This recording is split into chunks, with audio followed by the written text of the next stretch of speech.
Yeah. I actually started the NGO when I was in school. So I always had that news ka keeda. And I think news organizations also have to do a better job of it. Right? Like, why should I pay for news, right? If I'm getting news for free. And for a healthy media ecosystem, you need to talk and report about media. This is actually stealing, right? But nobody's asking that question, right? And it's very likely to happen with a news organization. Like how news organizations can counter it, I think they can counter it by just reporting the truth. That's the easiest way to do it.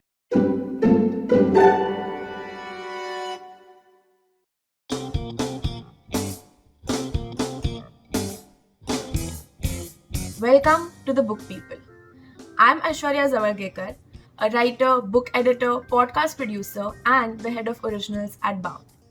In this path-breaking podcast, I demystify the publishing and creative industries and uncover the biggest opportunities and challenges for writers in India today. I have an exciting announcement to make.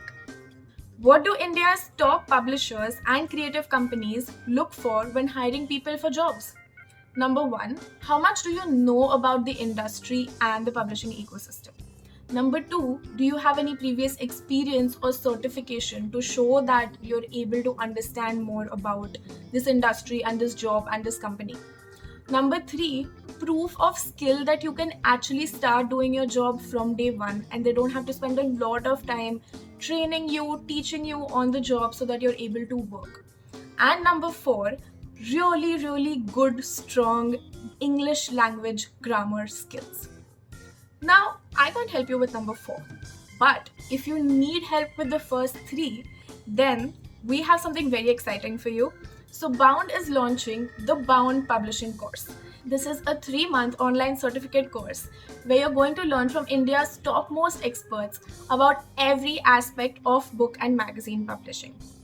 Test your newfound skills in a capstone simulation and interview and land your dream job at the biggest companies in India. We have recruitment partners such as Penguin Random House, Notion Press, Cactus Communications, Newslaundry, and many more on board to immediately get into interviewing you for job and internship applications. So this course starts on 15 September. Check out the link in the description to get more information about the course and to kickstart your creative career today. So today I'm talking to someone who has taken on the challenge of disrupting the business of news. He has built Newslaundry's subscription and revenue model, and he has won multiple awards along the way, including the World Youth Summit Award, the Youth Achiever Award for Excellence, and the Ladli Media Award. So today I'm talking to Chitranshu Tewari about independent journalism, building a self-sustaining media house, and what goes behind the scenes of the news industry. So let's tune in. So hi Chitranshu, welcome to the Book People. Hi, Aishwarya. Thanks for having me on the show. Very happy to have you. And it's very interesting because you sort of call yourself Newslaundry's first non-editorial hire. And today obviously you've taken Newslaundry from having a few hundred subscribers to more than 30,000 paying readers. So this is a very sort of deep, complex question, but how did that journey take place for you? And how did you actually grow that subscriber base? Correct. So I think that's a very long question. So by the time I had joined Newslaundry, there were already around a dozen people because Newslaundry was founded back in 2012 by Abhinandan, Madhu, Rupa, and Prashant. But like most media organization, right, like roles for product, subscription, social media, that comes in much later. Yeah. To talk about the journey from a few hundred subscribers to the community that we have right now, I think the good thing about Newslaundry is that people who started Newslaundry and founded Newslaundry, they were firm in their belief that the kind of journalism that we wanted to do or that they wanted to do back then is only possible on the back of subscriptions. Because the genesis story of Newslaundry is because Abhinandan, who's one of the co-founders and is the CEO, Abhinandan and Madhu actually had a show called Clothesline, And Abhinandan, before Newslaundry, he was running this other company called Small Screen, which was a TV production house. They've made some of the best or the most watched food and travel shows in the country. They had an idea to do a media news satire show, something say what a John Oliver or a Jon Stewart does, which will basically take big media to cleaners, call them out for the kind of stuff they pull off on primetime television. And because obviously they had lots of experience in making TV shows, so they obviously had this show, they pitched it to the leading broadcast channels back then, but nobody really wanted to take it because the show involved calling out other media channels, and also the show involved calling out your own, right? A lot of time, let's just say if any TV is airing that show, it will often happen that Madhu, who was the host of Clothesline, she'll end up calling out what's happening at NDTV. So nobody really wanted to touch that show. And I think in media, we have, at least in India, we also have had the tradition that we won't really talk about other people, whether good or bad. So often, I think now it has changed. Someone like Ravish, when he used to do his show at NDTV, he would consistently cite stories and articles that he might have referred to or come across during the research. But in general, media has had that habit where they won't really acknowledge other stories or other reporters and so on and so forth. Even when, I don't know how much TV news you follow, but even when, say, like channels like Republican Times now, because there's a rat race as to who has the most TRP, they don't really name the other, but they'll come up with phrases. So for example, whenever Arnab wants to call out the India Today Aaj Tak group, he will not name it, obviously, for legal reasons, but he'll keep saying Takwale, right? So I think media has had that long tradition. That's why they didn't really want to do it. So but of course, Abhinandan and Madhu were really keen to do that show, and this is right when YouTube had just come to India and YouTube had happened in India. So they figured, guess what, we'll just record this show because we already have the studio capacity. Madhu is one of the finest journalists the country has seen. So let's just record it, do it on our studio, put it on YouTube, and let's see where it goes. So that's how it really started, right? And that's why the name was also Newslaundry, right? Because the tagline was Sabki Dhulai. The idea was that we will take big media to cleaners. And obviously, slowly, we started doing more shows. So we had initially started with Clothesline, which was the show that Madhu used to do, and interviews. But obviously, over the period of time, we started doing more tech stories on media analysis. And then as we raised funding and as we got more subscribers, we started doing ground reports, podcasts, and other formats as well. But going back to what I was earlier saying, and I think that's pivotal to the kind of subscriber base that we have. See, in the last 3 or 4 years, you must have seen, I'm sure your listeners would be aware, almost all news organizations are asking for subscription or membership or donation, especially after the pandemic. And this is a trend that has taken like 5-6 years. One is that your big tech companies or your big tech platforms, Facebook, Google, Amazon, etc., they are taking the largest share of ad revenue. So a lot of ad revenue that would directly go to, say, newspapers and digital media organization is that lunch money is stolen by big tech platforms, right? So publishers increasingly are relying more on subscriptions and reader revenue and so on and so forth. But for a publisher to be successful with reader revenue or subscription, you need to do a very different kind of journalism, right? You need to do impactful journalism. You need to engage directly with the reader or the subscriber. So for us, because, and we realized pretty fast that, so for example, we were ad free from day one because we knew that for us to call out big media, big corporates, we can't rely on ad. And the Newslaundry co-founders, even back then, they knew that the current media model, the erstwhile media model, not that it's not in a mess right now, it is in mess because of the way it is funded, because of the revenue model, right? So if we go down that road, if we are also relying on advertisement, right? If we are also getting ads from, say, a big corporate interest, the moment we do a story on a mining group, and then they will pull ads, and then we'll be Yeah. gasping for bread. So we were firm in our belief that for our journalism, we need to be ad free, and we need to go to our readers to ask for subscription. And this is way before. This is, imagine, this is what, 10 years ago, right? There was no Yeah. Netflix, there was no OTT, there were hardly any payment gateways. In fact, much later, when I also joined, the payment failure used to be around 70-80%. There was just like one payment gateway. Now there are like at least half a dozen.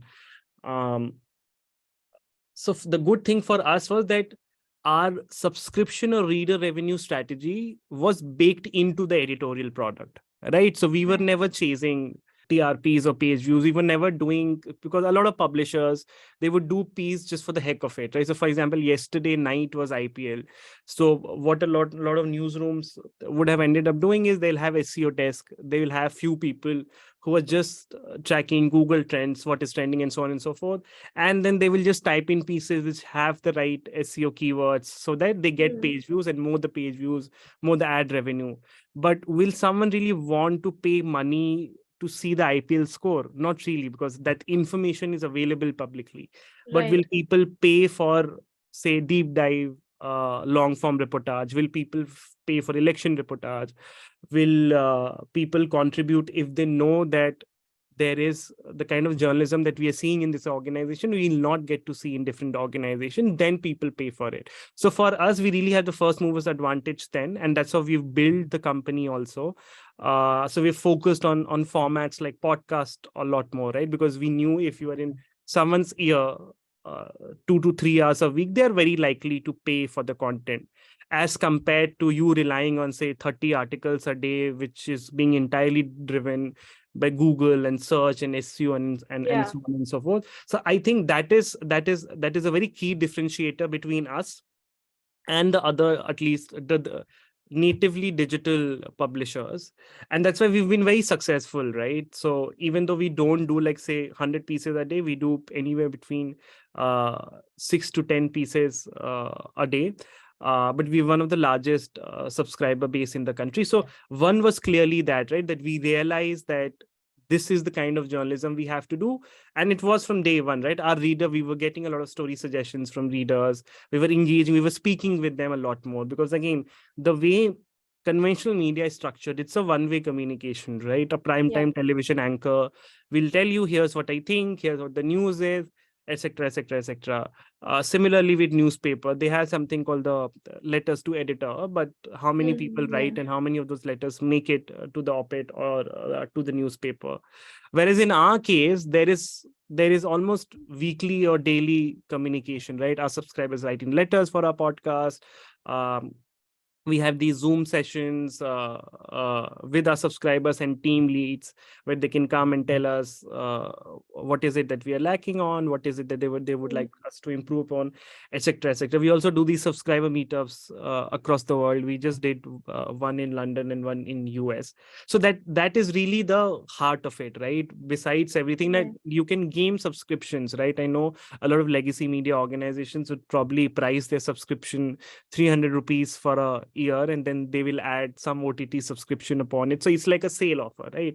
Whereas our annual subscription is for 3,000, right? So you can imagine the difference, right? So it's not really you can't really game it. You really need to build the kind of editorial product, the kind of engagement. You need to listen to the readers. So I think, What was the subscription amount when Newslaundry started the subscription model, like 10 years ago? I think so when we launched, we didn't have subscription, so it took us a year and a half. Okay. But when we launched, we were around 150 or 200. I don't remember the exact amount for a month. Even For a back month. then, we had monthly and annual subscription. 150 a year, it just doesn't make sense. Yeah. See, that's the other thing, because we had the first movers advantage in subscription reader revenue. And I keep telling this to other publishers, specifically people who have focused on subscription. We had to actually get people to understand why is it that you have to pay for news. right? So Yeah. we had a slogan which we still use, that when advertisers pay, the advertisers are served, and when the public pay, the public is served. So we had to do a lot of public awareness, we had to do a lot of appeals, we had to do a lot of behind the scenes, that where exactly is the money going, Yeah. how does the economics of news works, right? Because a lot of people think that I'm actually paying 7 rupees or 8 rupees to the newspaper, right? Not really. You are actually paying for the distribution, because the average cost, sorry, of putting together a newspaper is anywhere between 20 to 30 rupees.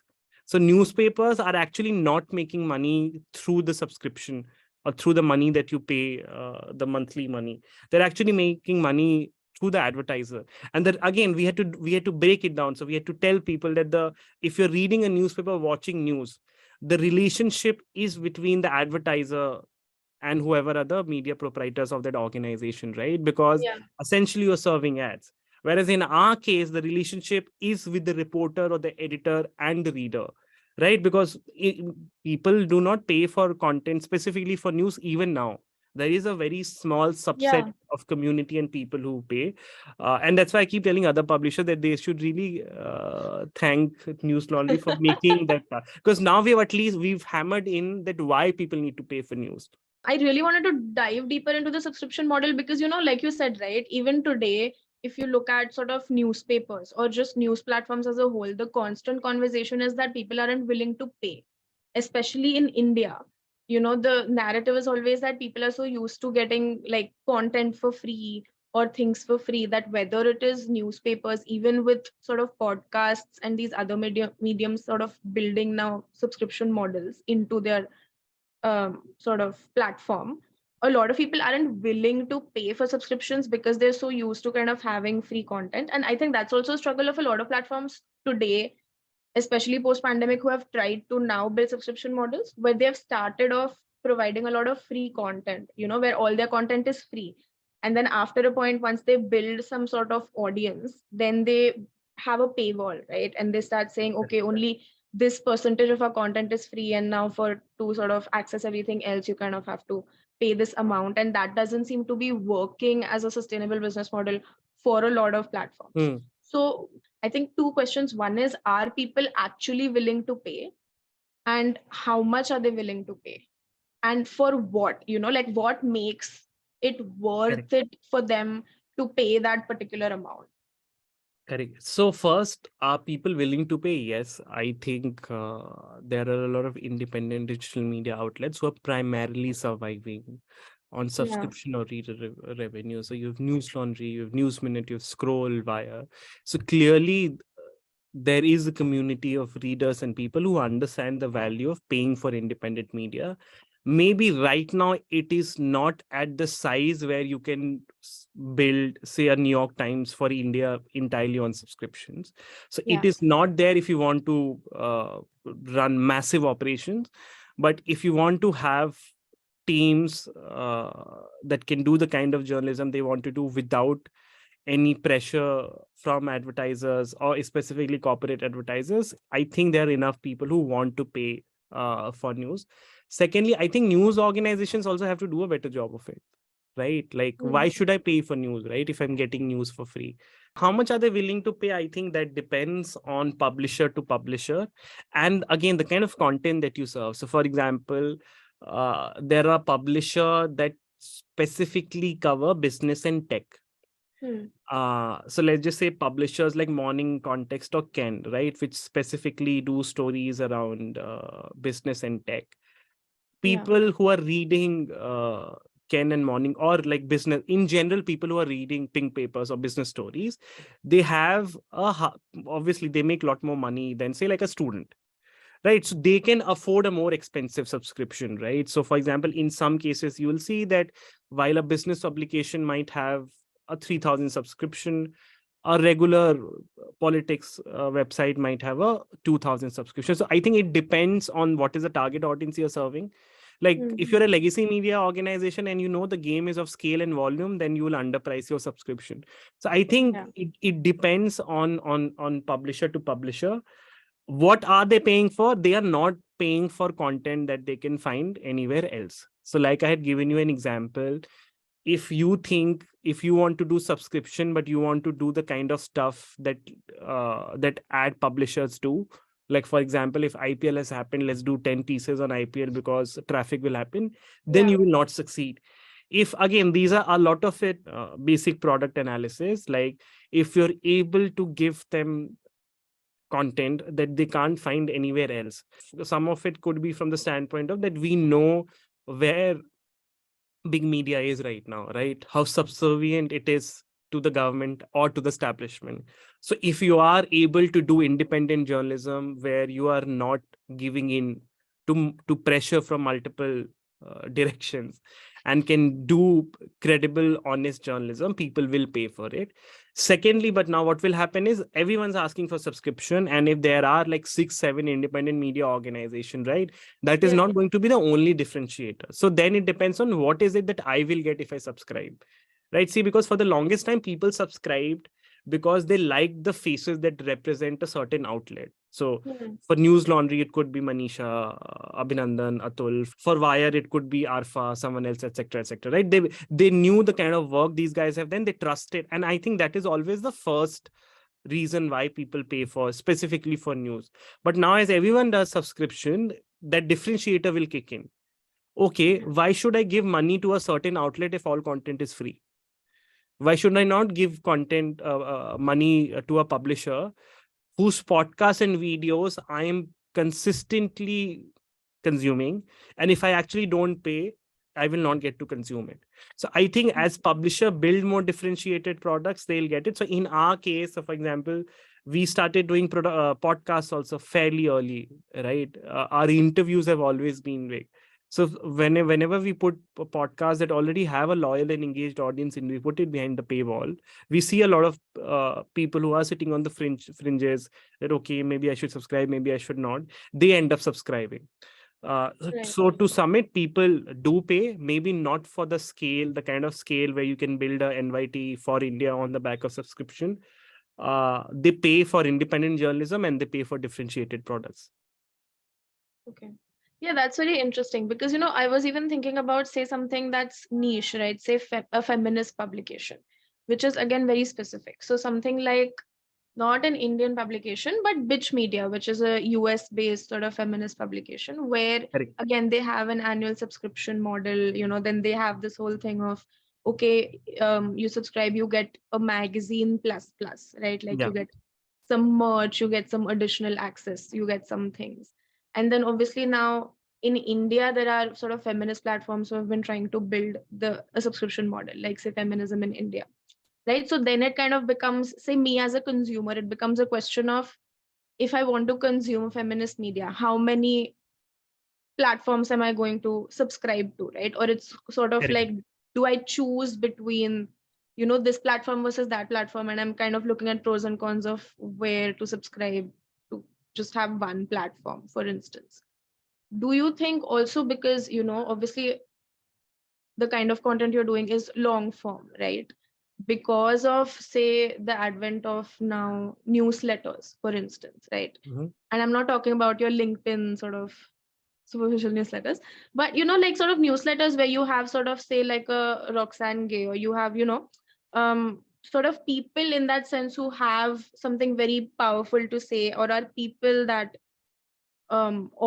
sort of audiences kind of want to follow and hear from, who are choosing to create newsletters rather than, or even journalists, right, who are after a point choosing to create a newsletter which becomes their own independent platform versus choosing to publish through publications, whether they are independent or not. Do you see newsletters as a competitor or a sort of threat, I guess, in a way, or is it just another addition to the kind of publications that are looking to build on the subscription model? So see, one is, I think on the first part of your question, you alluded to what people call subscription fatigue, right? If everyone is asking for subscription, specifically in India, India is a very price conscious market. So you won't end up subscribing to 3 or 4 organizations, right? You'll only subscribe to 1 or maximum 2. so for example, in US and in Europe and Scandinavian countries, it's the number is a lot higher. That the answer to that issue is that more differentiated products you have, more likely the reader is going to pay for your content. Newsletters will primarily be written and run by one or two people, right? How can it match the scale and depth of an organization, and that is 60 people, right? And so that is one. Even though there are a lot of there are a lot of media companies that are primarily newsletters. So there's Signal, again Ken has a bunch of newsletter. Since you talked about feminist publication, there's one that Lakshmi runs. I'm forgetting what's it called. So I know I don't think it will match up to the scale and the depth that a news organization can. But I think it does forces publishers to think a lot more, right? Because again, newsletters are not optimized for SEO and search. As a product, it is designed to get you a unique perspective or a unique viewpoint from someone who's more likely to be a domain expert. Whereas when media publishers often didn't think on those terms, and that is the reason why you will see now almost all media organizations have their own range of newsletters. One is that they want to give those, for a lack of a better word, unique hot takes. Second is newsletters work really well in terms of building an habit. Right. That is why, for example, again, alluding to your earlier question, right? Why Newslaundry has been so successful. We've been so successful because we've consistently designed products that have habit formation baked into it. Right. If you like a podcast, you will come back to it. Similarly, if you like a newsletter, you will come back to it every day. Right. Because newsletter is not something that will come on your Twitter feed, or if you search something and you get it. Yeah, you have to actively choose. Even if it shows up in your email, you have to kind of choose every day to go read it, or every week. And I think Newslaundry also has 3 newsletters at this point. Yes. Yeah, we are actually not big on newsletters. That's one of the things we are working on. We've also approached newsletters a bit differently. So for example, publishers usually have newsletters because sometimes they're not sure whether or not this qualifies as a piece. Sometimes they want to build expertise on certain subjects, so they'll have a newsletter on it. We have used newsletters as a medium to engage or facilitate communication between our reporter and the reader, right? So for example, all our newsletters are essentially written by reporters or editors, where they're telling you about the story and the behind the scenes of the story. So we also have a very different approach, and that has worked really well for us, right? Because our open rates and click-through rates on email is way through the roof, especially if you compare it to the market average, which is around 20-25%. But that doesn't mean we can't do that as well. But again, as a small organization, you're always making trade-offs and compromises. But newsletter is something that we need to improve our game on. No, it's very interesting because, till I heard the sort of story of Newslaundry from you. Also, in my head, Newslaundry was very written word first. As a platform in my head, and then obviously I saw that you have podcasts, quite a few, and then you have a couple of newsletters, and I saw videos, but I did not in my head think of Newslaundry as video first, as something that started with video and now has kind of evolved into multiple formats. I think that explains the fact that you work in publishing. We are way bigger on podcast and video than text. So but no, because you're bound as well. I mean, because we sort of work with books and editorial, but like a big part of what we do is also podcasts and videos and newsletters. And that's kind of my role as well. That's why I just was surprised. So even with conservative estimate, our video and podcast reach is at least 10x of our text reach. Because again, the consumption patterns are also changing. People are not reading a lot more, and we as an organization, because of our legacy and the kind of work the Newslaundry co-founders have done, we were always big on podcasts and videos and multimedia formats. So how big is the Newslaundry team sort of today? So I think we have around 54-55 people in the team. We just had, like I told you, we just had a company retreat. So that's the number of people who were there. There were a couple of people who couldn't make it, but yeah, that's the current strength that we have. Okay. And sort of, coming to you, you've also talked about, obviously, you call yourself sort of the disruptor, or you're trying to disrupt sort of the business of news. What do you think needs disruption at this point? I mean, I know there are a lot of Oh, things. there's so many What is things. the biggest I thing can I that you can think write a needs BuzzFeed disruption? listicle. I think the first thing that Newslaundry has disrupted, and our readers and subscribers have disrupted, is the business model of journalism. Hmm. Right?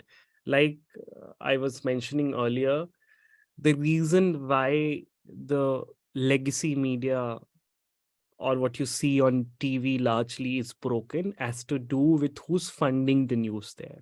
Yeah. Right?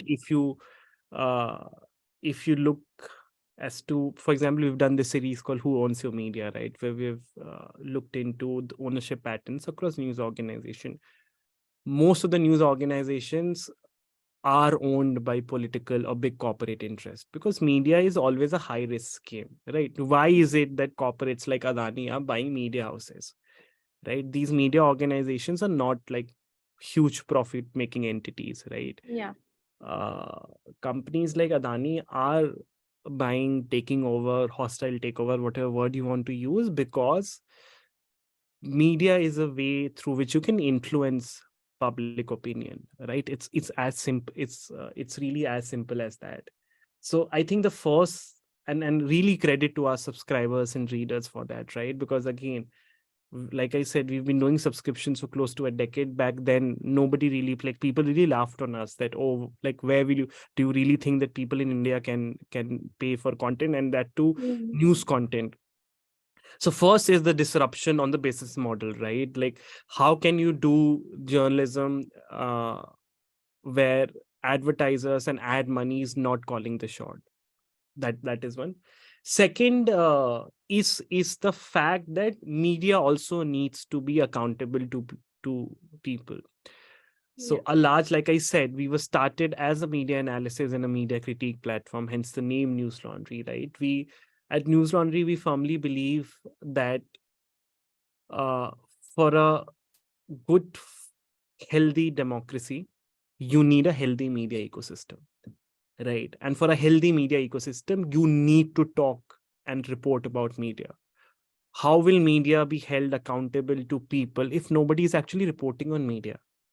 Right. So again, so there was a lot of stigma. So for example, we were really the first ones who actually talked about what is happening in media, right? Not just from editorial, but also from the Yeah. uh, business model standpoint, right?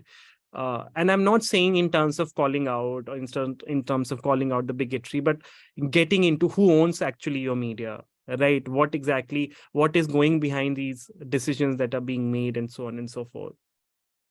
The third is, like I said, the relationship in a conventional media or in mainstream media has been between the advertiser and the media proprietor. We have to change it to reporter and the reader as direct as possible, right? And make it a two-way communication, right? We do not live in an age of radio and just text where you write it and then there is no feedback or there's no Yeah. engagement.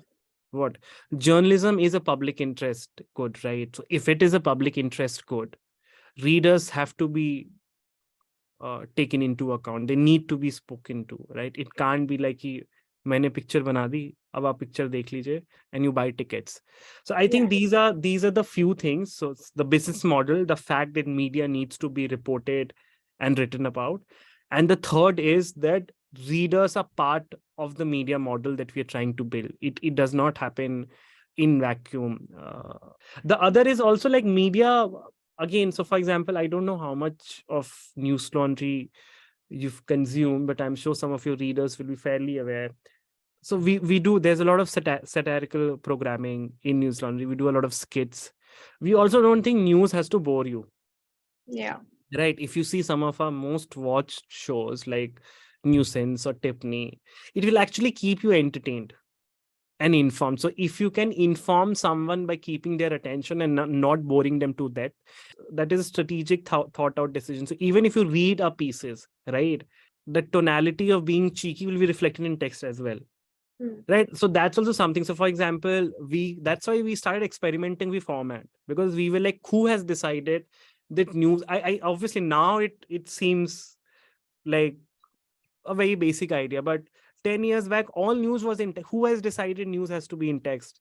So for example, we have what people call graphic novels, but we call it comics. We have comics on issues like Kashmir, where it traces Kashmir's history from its from 50s to the abrogation of Article 370.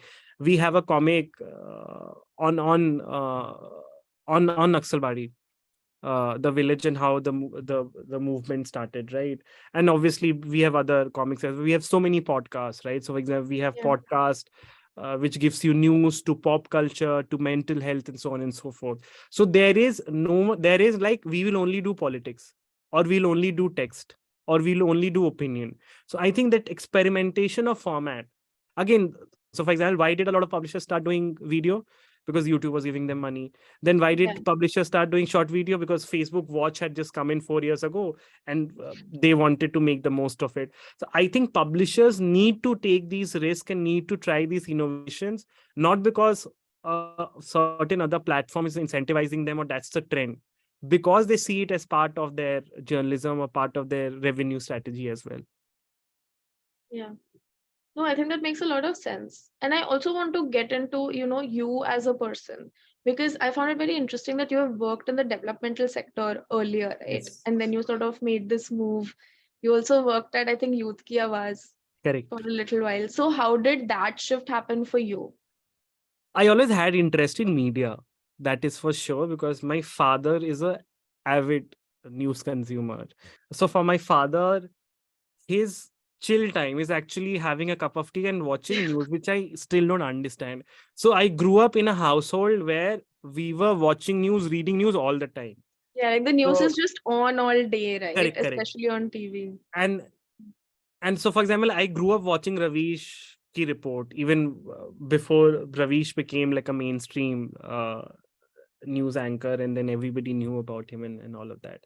So while my classmate and my friends and people from my generation and age, they grew up reading Enid Blyton, they grew up reading Harry Potter.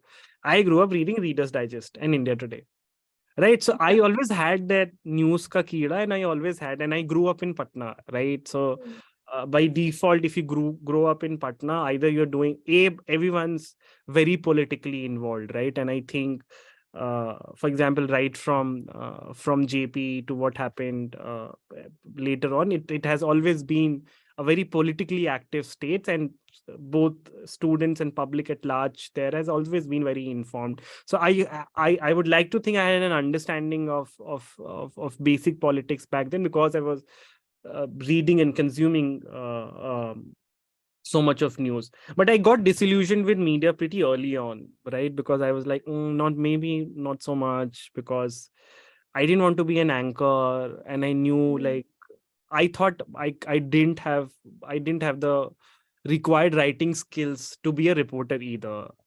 And then this is back when I had started working a lot on climate change and climate change advocacy. So I actually ran my own NGO for like a couple of years, through which I ended up working with Center for Environment and Education, through which I was again a youth advisor to United Nations Environment Program. After all of that, obviously, I by the time I was done in college, I needed a job. And So you were running the NGO while you were in college? yeah, I actually started the NGO when I was in school. Oh, Yeah.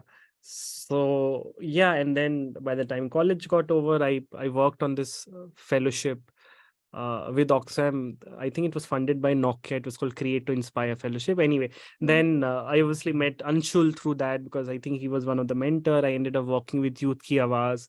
They also had a very interesting business model. Back then, writing for an online publication was a novelty idea. Now anyone can write. Young people can just go to Instagram, click on story and put it. But back then, there were only so many platforms you could write on. And Youth Ki Awaaz had a very interesting business model. So I mostly worked on their campaigns, where we would run campaigns for development organization.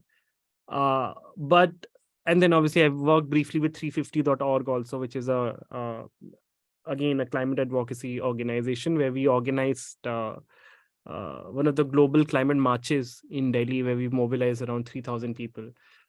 Through all of this, I realized, specifically when I was working on climate change or climate change advocacy, that media is a very important and integral clog of this entire thing. Right. And that if people really want to be nudged and pushed, whether it's for active citizenry or about understanding of climate change, media plays a very important. So through that, I was like, and then by the time I was out of Youth Ki Awaaz, I met Abhinandan and I interviewed for Newslaundry. And then obviously, because I always had that media interest. Yeah. And back then there was nothing called subscription, right? There was no subscription. I think now everyone is a product manager. There was no product. So my designation back then was also something called business development or whatever. Yeah. So there was no understanding, right? And like I said, I was in a team of what, 15, 16 people, where there were reporters, there were editors, there were DBs who were caretakers and who looked after us, and then there was me and the CEO of the company, right? So that's how I started. So anything that the reporters couldn't do, I ended up doing. And reporters would only write stories. They would go out so right from putting together events to raising sponsorship for it, to working on subscriptions, to building a social media. So I have literally done everything. So, and I think that's a good way to learn also, because I didn't go and study. I didn't do an MBA, or I didn't study media either. So everything I've learned or I've built an understanding has mostly been working on the job. And in hindsight, that's been the best way to learn also, right? Because uh, the kind of pressure situation and the ability to just sort of work a task backwards, right? And plan things to the T. I don't think if I worked in a large organization where there were 10 people to share workload with, I could have done that. So yeah. Very true. No, I still remember Youth Ki Awaaz because I think maybe I came across it in, I think 2014, 2015, when Correct. I was in college doing my undergrad and I had a blog like everyone else in the world Correct. had a blog. And I think that's when they were also, doing again one of the drives where they were recruiting writers to kind of I start actually writing on their platform. ran their Campus Watch program, Really? which was basically getting students to write about politics and their campus issues. I think I covered a couple of elections also, specifically the DU election. So yeah, basically my job there was to do this, to design and run their campus program, and obviously work with the organizations, development organizations, to sort of run campaigns on Youth Ki Awaaz that they wanted to run. Yeah. But I think what you said about, your role at Newslaundry, I think I also really resonate with it, because for me also, I was like, okay, I want to work with books, so it was that very narrow thing of books. And then I did a publishing course, and then I kind of wanted to work in the publishing industry as an editor, because like that was the only thing. And then when I started kind of working at Bound, it evolved from that to being like, okay, podcasts, okay, newsletters, okay, looking at sort of different IPs, and it gives you an opportunity to grow in a lot of different ways that you wouldn't have if you were just doing sort of one thing in a larger team and you were focused on one job, versus it's like, okay, you're handling like multiple IPs and then also like social media, and also sort of doing a bunch of different things and building new things like the publishing course that we're doing. So I think that is very exciting to me. So today, what does a day in your work life look like? I think it starts with making a list of all the things I'm supposed to close and do that day. I think it depends on day to day. Like, for example, Mondays and Thursdays are slightly hectic because that's when I keep most of my meetings with. And the thing is, my work is also so I lead a fairly cross functional team, right? So basically there's some people who are working on social media, some people are developers who are working on tech, some people are working on subscriptions, figuring out the subscription strategy, and then obviously there are some people who are working on events. So the team is fairly cross functional.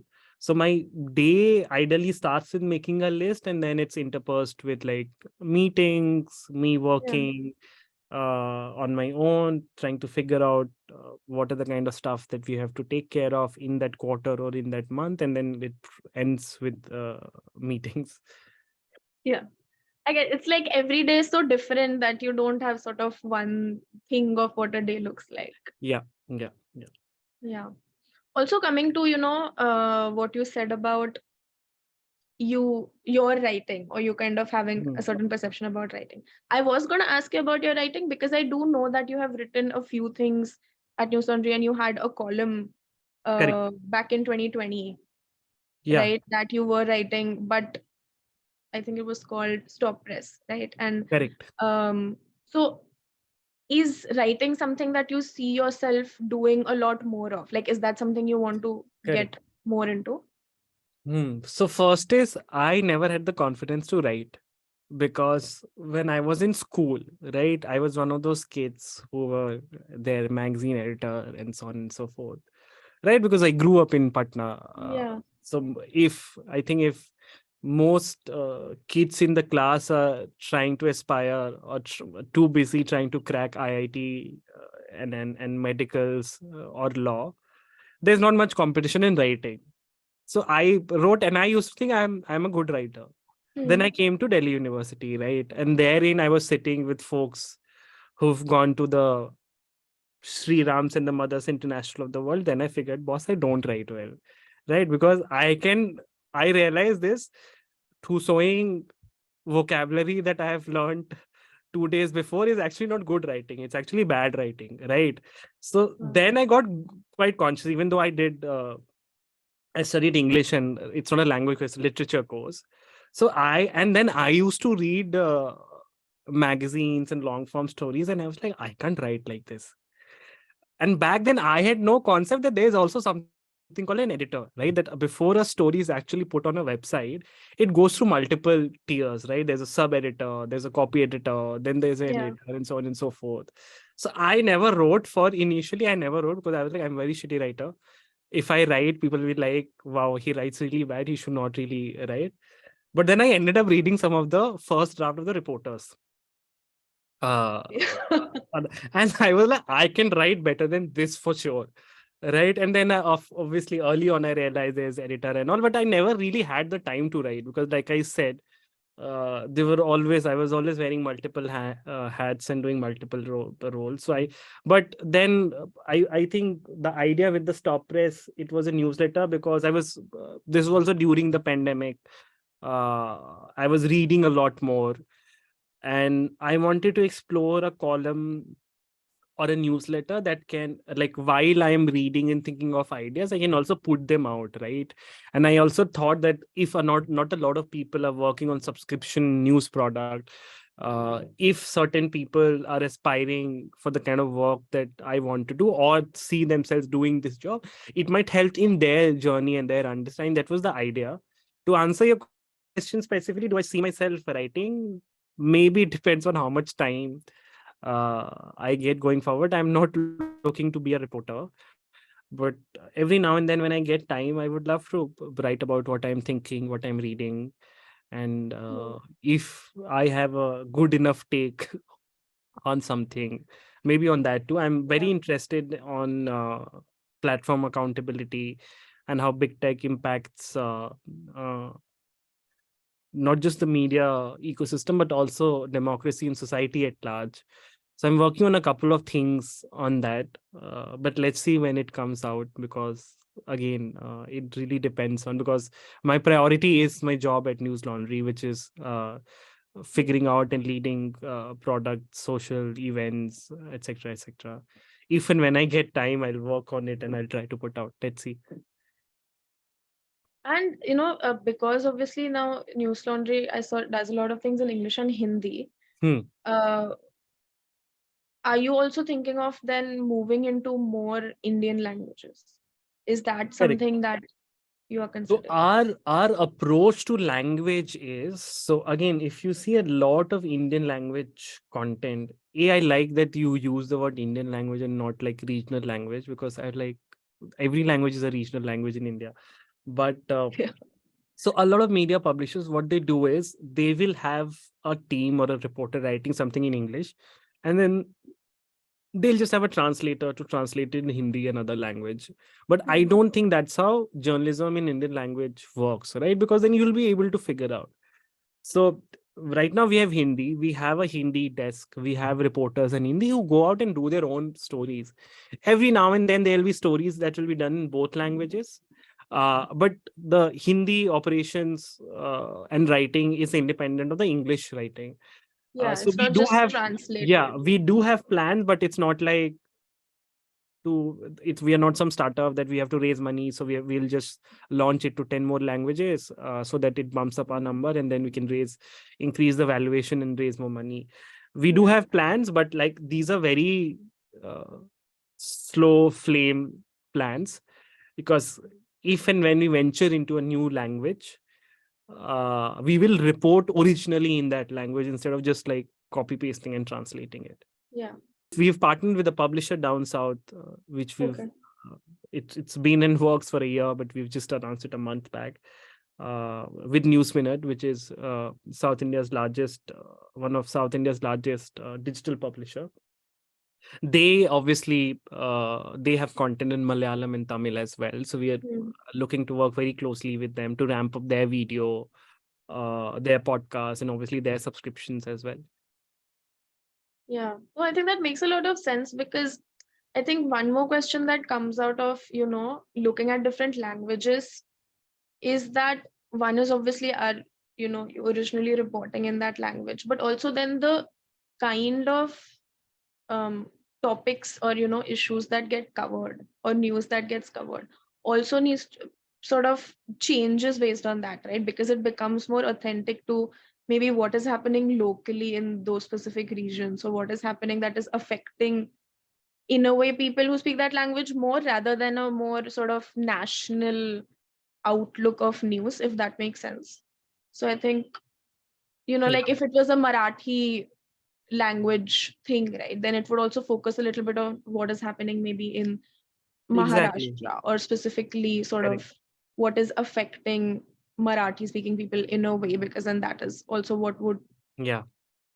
organically be chosen to report on, which I think clearly shows the differentiation between doing that versus just something that's, an English Yeah. reportage being translated into different languages. True. So I Yeah. think it makes a lot of sense.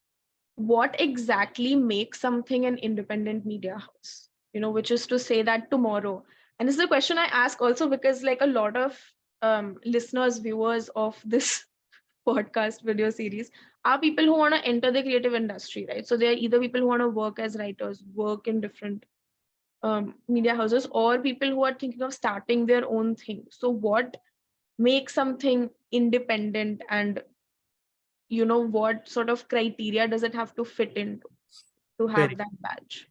I think the word independent is also thrown very casually these days. That if Yeah. someone wants to Do you do know there's this something, new trend of basically if you go freelance, people start calling themselves independent. So they say I have gone independent and hence I am doing correct, XYZ. correct. So I don't think I can comment much on independent as a fad or as a tag, but I can tell you, since your question was what makes a brand independent, mm, I'll answer it in news terms.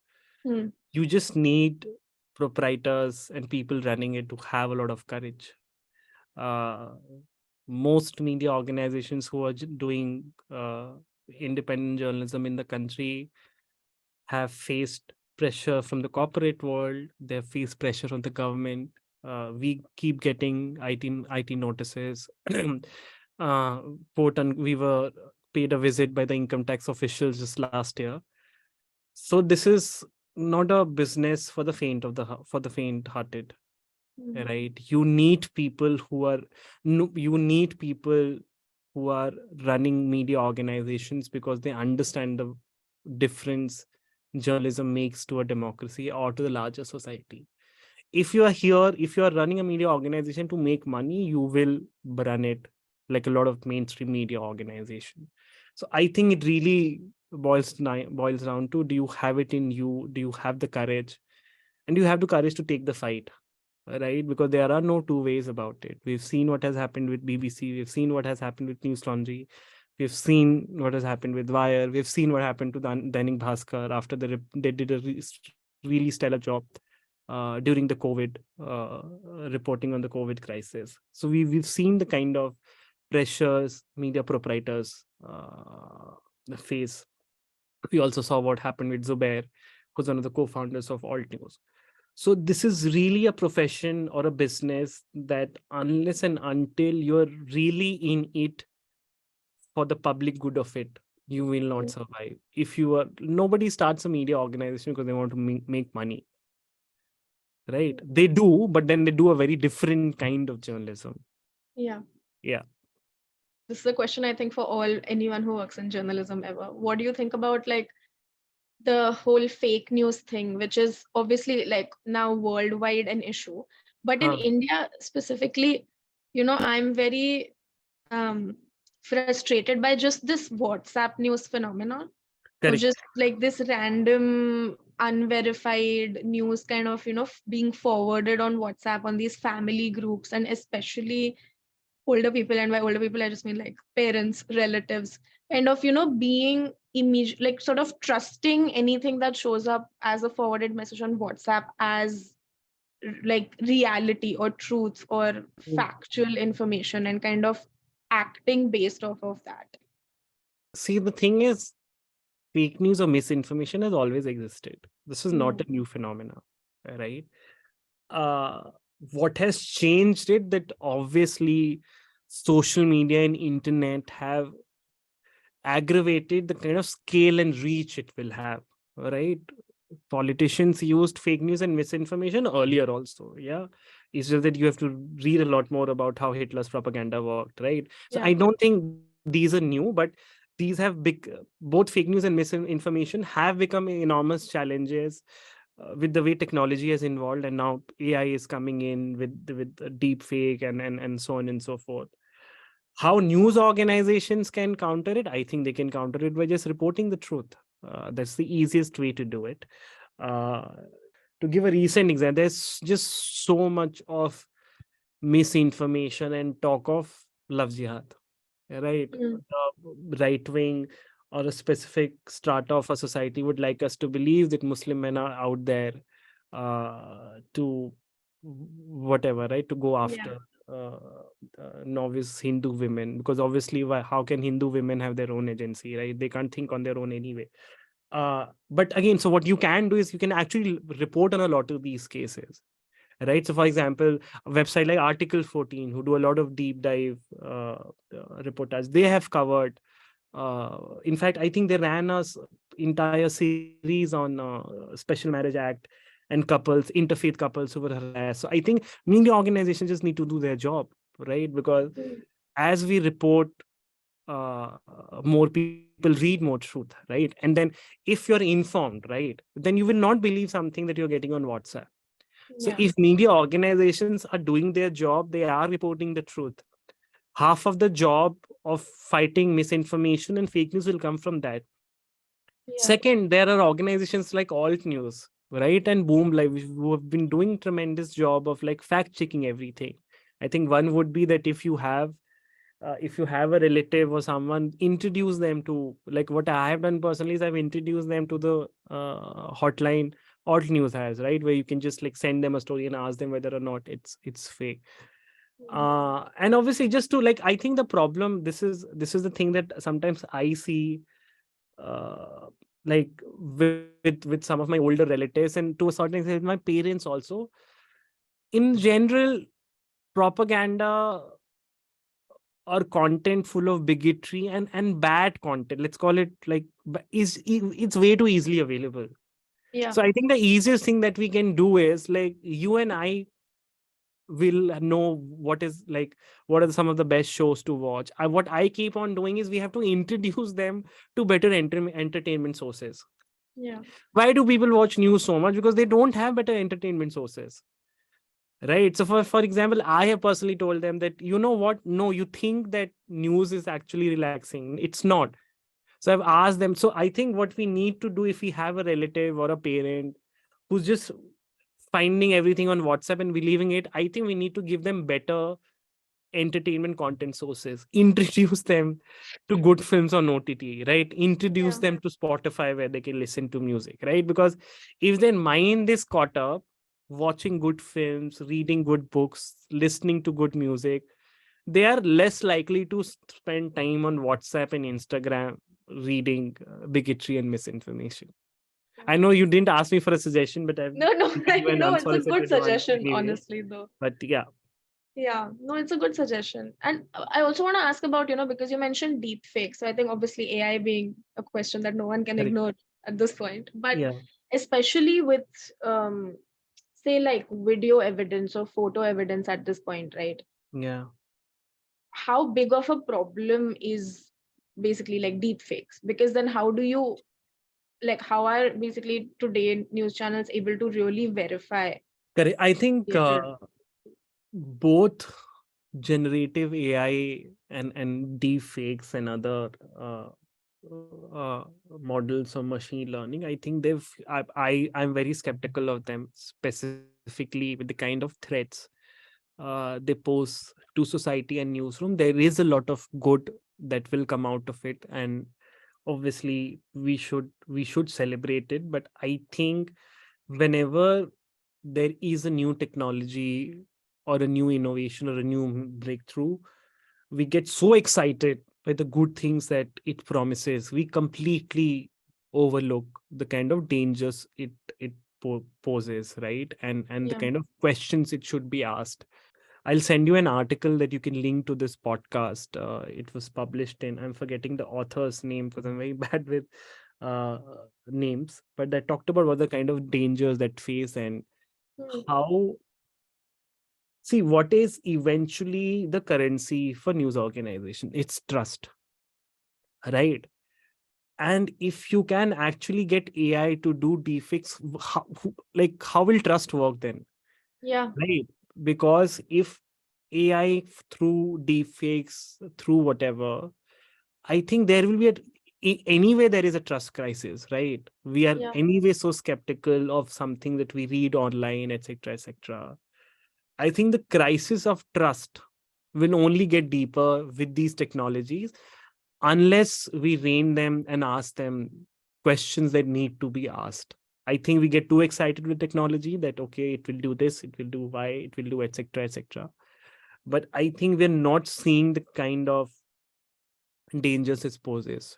Yeah, Right? absolutely agree. Something as simple as like copyright, right? So for example, Yeah. again, there are these services where you give a prompt and they'll make a graphic image, but nobody is asking that there are millions and millions of copyrighted images and work of artists on which these modules have been trained on, right? Exactly. And this I is think, actually this is actually stealing, right? But nobody is yeah, asking that question, right? And it's very likely to happen with a news organization. Let's just say we do a deep dive article on casteism in India. I'm just giving a very hmm, general right. But then a website that is peddling fake news can easily just like through prompts copy some of our content, and we won't even know, right? Because it's not like yeah, copy pasting, right? They are paraphrasing. So I think there are huge copyright concerns, there are huge trust concerns, and I think like we need to be a lot more critical of new technology. Yes, we should acknowledge the good, but in the effort to celebrate the good and being too excited about it, we should not lose sight of the kind of challenges poses to our society and world at large.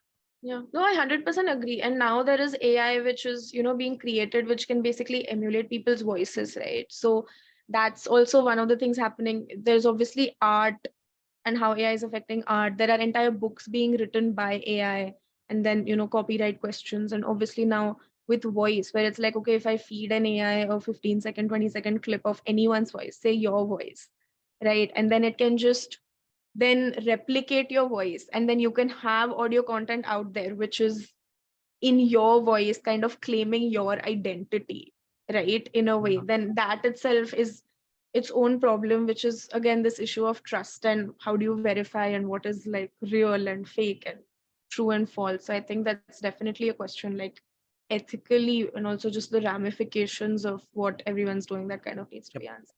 Yeah. Okay, what disruptions are you hoping happen in the industry in the next few years? I hope more organizations pivot to subscriptions because again, like we were talking earlier, the large problem with the current media model is the business of how media organizations are making money. So if more organizations and news outlets are pivoting to subscriptions and relying on reader revenue, I think by default that will increase the quality of the journalism they are producing and the quality of the larger media ecosystem. So that's one disruption for sure. So though reader revenue and subscriptions are nothing new.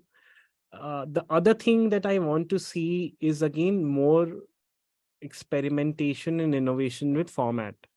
Right, like we were talking earlier, right? Who's decided journalism can only be uh, done in text, right? There, for example, I follow this guy who I think he's quit Washington Post now, but he does these 30-second TikTok videos on like very important news events, right? And these are not like it's actually informative, right? Like for example, when that Silicon Valley bank crashed, I think one of the best explainers was done by this guy on TikTok. So more innovation, and I think it's happening. A lot of young people who are coming into the profession, they don't have that template, right? कि अच्छा मैं मुझे story करनी है, तो I will do a write a 500-piece text. Yeah. Right. So I think disruption there for sure. And the other thing is, I think we'll see a lot more quality independent journalism in Indian languages. I think we've still not seen that growth in Indian languages. Most of it's still just translated from Hindi or English, because that's when the growth will also come from, because I think we've mostly saturated the metro and the first and second tier city. It's basically Indian languages, and I think for example, creators and YouTubers are already there are already so many channels that are specifically say Malayalam or Bengali or etc.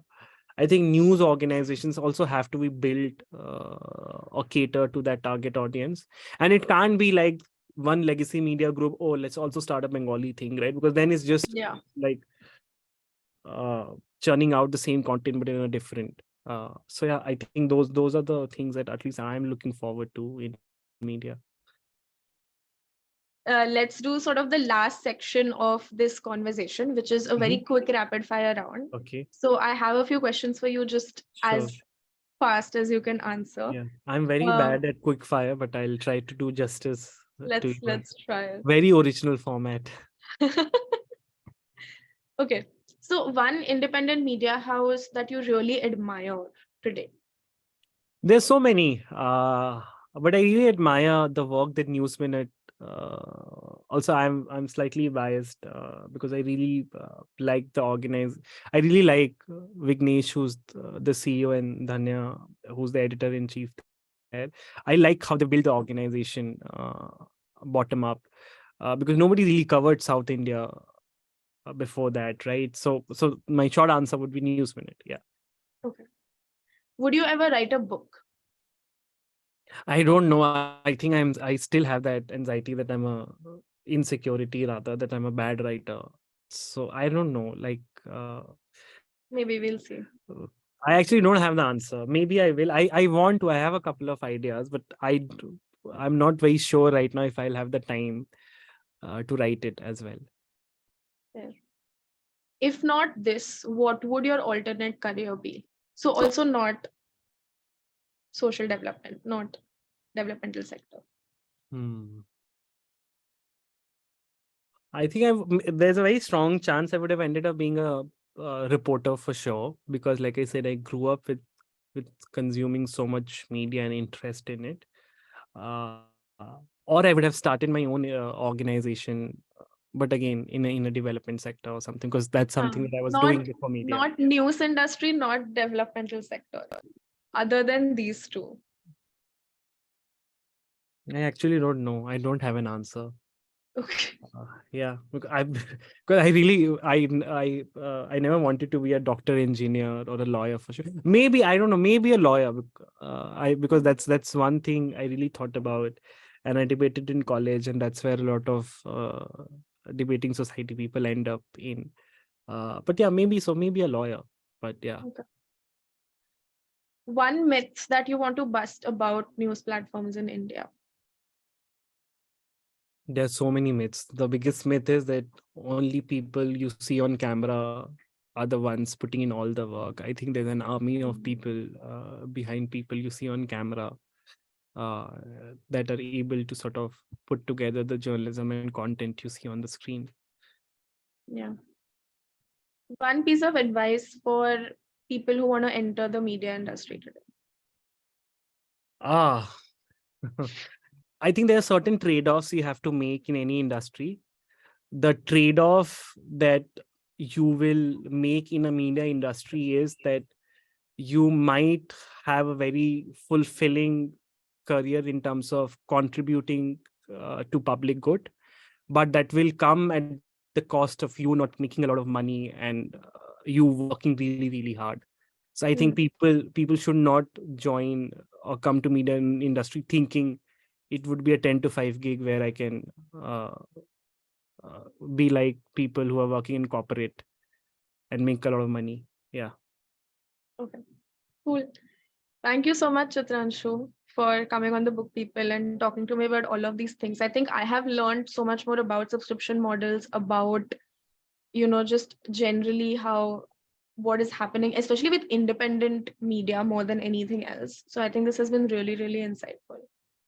Great. Lovely talking to you, Aishwarya. I hope this gives some insight and value to your listeners and followers. Yeah. That marks the end of another episode of The Book People. Tune in every Thursday for some breakdowns, some truth bombs, and some insightful and real conversations with industry experts about all things books. This podcast is created by Bound. We work with writers and brands to create content across formats, whether it's books, podcasts, newsletters, or screenplays. So get in touch to see how we can help you grow through stories. And follow us at Bound India on all social media platforms. I'm your host, Aishwarya Zawargekar. You can follow me on LinkedIn, where I share many more insights about books and content.